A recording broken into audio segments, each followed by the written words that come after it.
میں صرف ایک ہستی کا یہاں ذکر کرنا چاہوں گا جن کی شہادت میں نے کبھی باقاعدہ بیان نہیں کی، اشارتاً گزر جاتا ہوں گفتگو کرتے ہوئے۔ وہ ہیں حاضرین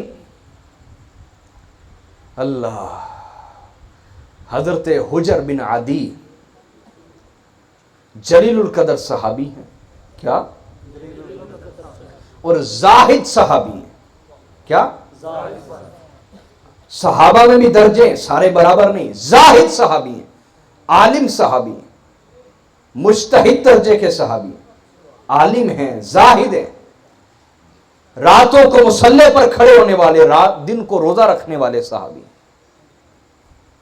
جب بنو امیہ کے دور حکومت میں ممبروں پر اہل بیت رسول پر لعنت کی جانے لگی، اللہ ان پہ لعنت کرے، جنہوں نے اہل بیت کے خلاف زبان کھولی، اللہ ان پہ لعنت کرے۔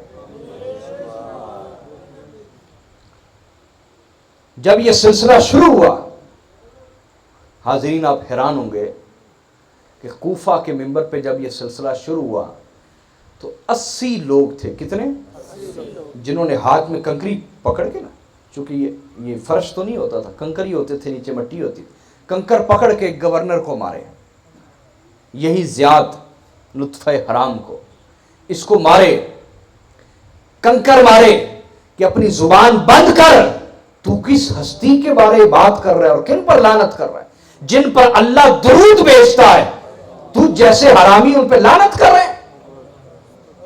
وہ اہل بیت جن پر اللہ درود بھیجے، ان جیسے ناپاک بنو امیہ کے ناپاک نطفے ان پر لعنت بھیجتے ہوں، تو آپ خود ہی سمجھ لیجئے کہ آپ کس پلڑے کو رکھنا چاہتے ہیں، خدا والے پلڑے کو رکھنا چاہتے ہیں یا یہ لطف حرام والے پلڑے کو رکھنا چاہتے ہیں۔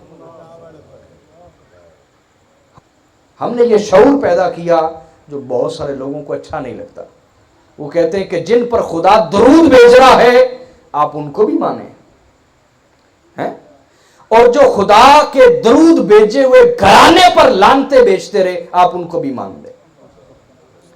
عشق موسیٰ سے فرعون سے ہمدردی بھی، بتا کس سے محبت کا صلہ مانگے گا، نہیں سمجھ آئی بات کی، عشق موسیٰ سے فرعون سے ہمدردی بھی، بتا کس سے محبت کا صلہ مانگے گا۔ تو آپ کو کس سے صلہ ملے گا، کسی سے نہیں ملے گا۔ تو حاضرین میں بات بتانے لگا تھا، یہ زیاد جب امیر المومنین علیہ السلام پر اس نے لعنت کی تو 80 صحابہ کرام تھے جو کھڑے ہوئے۔ میں یہ بھی شعور دیتا ہوں کہ آپ تحقیق کریں، آپ مطالعہ کریں، آپ پڑھیں، آپ سارے صحابہ کے خلاف اس طرح مت بولیں۔ میری بات سمجھ آ رہی ہے نہیں آ رہی؟ آپ دیکھیں وہ جلیل القدر صحابہ جنہوں نے اہل بیت کے خاطر اپنا خون پیش کیا، آپ ان کا ذکر کیا کریں، آپ ان کی تعریف کیا کریں، آپ ان کی شہادتیں بیان کیا کریں۔ 80 صحابہ کرام کھڑے ہوئے، انہوں نے کنکر مارے اس کو، گورنر کو۔ اس نے کہا مسجدوں کے دروازے بند کر دو، سارے دروازے بند کر دیے گئے۔ اس نے اپنے سپاہیوں سے کہا پکڑ لو انہیں، پکڑ لیا گیا۔ مسجد میں جو حرمت والی جگہ ہے، جو عزت والی جگہ ہے، جو پاکیزہ جگہ ہے، اس جگہ پر 80 کے 80 صحابہ کرام کا ہاتھ کاٹ دیے گئے۔ کس جرم میں؟ کہ وہ ہاتھ مولا علی کی محبت میں کھڑے ہوئے تھے۔ میرے نبی نے غدیر خم کے مقام پر فرمایا من کنت مولاہ فہذا علی مولا، کہ جس کا میں مولا ہوں اس کا علی مولا ہے۔ اور مولا کا معنی دوست نہیں ہوتا، مولا کا معنی دوست، مولا کا معنی آقا ہے، مولا کا معنی سردار ہے، مولا کا معنی مالک ہے۔ بھلا جب حضور نے فرمایا جس کا میں مولا، حضور تمہارے دوست ہیں؟ بولیے نا، بولیے حضور تمہارے دوست ہیں؟ حضور نے فرمایا جس کا میں مولا ہوں اور جس معنی میں مولا ہوں اس کا یہ علی مولا ہے۔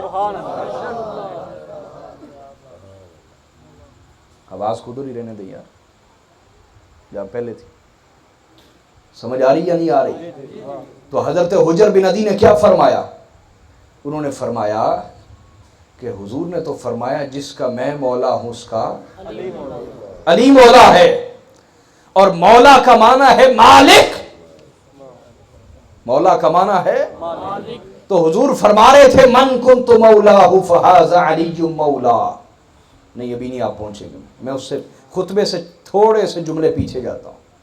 میرے آقا نے یہ اعلان فرمانے سے پہلے پوچھا تھا الست اولی بالمؤمنین من انفسہم، کیا اے مومنو میں تمہاری جانوں پر حق رکھتا ہوں، کیا میں تمہاری جانوں کا مالک ہوں؟ کیونکہ قرآن نے کہا نا سورہ احزاب میں، توجہ ہے آپ کی، یہ قرآن ہے النبی اولی بالمؤمنین من انفسہم، نبی مومنوں کی جانوں کے مالک ہیں. مومنوں کی جانوں کے مالک ہیں. حضور نے پہلے پوچھا الست اولی بالمؤمنین من انفسہم، کیا میں تمہاری جانوں کا مالک ہوں؟ انہوں نے کہا جی یا رسول اللہ آپ ہماری جانوں کے مالک ہیں. حضور نے فرمایا گواہی دیتے ہیں؟ کہا جی یا رسول اللہ گواہی دیتے ہیں. فرمایا شہادت دیتے ہیں؟ جی یا رسول اللہ شہادت دیتے ہیں. یہ پوچھنے کے بعد فرمایا جس جس کا میں مولا ہوں اس کا علی مولا ہے. مراد یہ تھی کہ جس جس کے جسم و جان کا میں مالک ہوں اس کے جسم و جان کا علی مالک ہے.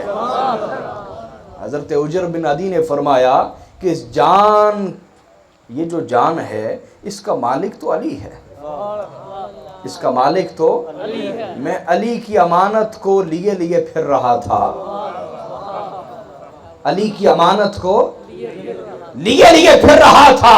آج وقت آیا ہے کہ علی کی امانت اسے لوٹا دی جائے. علی سے عشق کیا ہے اور آج ان پہ لعنت. کبھی ایسا نہیں ہوگا. 59 جلیل القدر صحابہ کو سولی لٹکا دیا گیا. حاضرین یہ بھی صحابہ ہیں اور جلیل القدر ہیں. یہ ان لوگوں میں سے نہیں ہیں جنہیں مار مار کے اسلام میں داخل کیا گیا. یہ ان لوگوں میں سے نہیں ہیں جن کے کندھوں پر تلوار تھی تو انہوں نے مجبوراً کلمے پڑھ لیے. یہ وہ ہیں جو خاندانی لوگ تھے. یہ حاتم طائی کے پوتے ہیں، یہ حاتم طائی کے پوتے ہیں. حضرت حجر بن عدی بن حاتم ان کا نام ہے. خاندانی لوگ تھے اس لیے نبی کے خاندان کی قدر پہچانتے تھے. میری بات اب سمجھے یا نہیں؟ لیکن حاضرین ان صحابہ کا ذکر اس لیے نہیں کیا جاتا کہ انہوں نے اپنی جان علی کے نام پہ قربان کی ہے.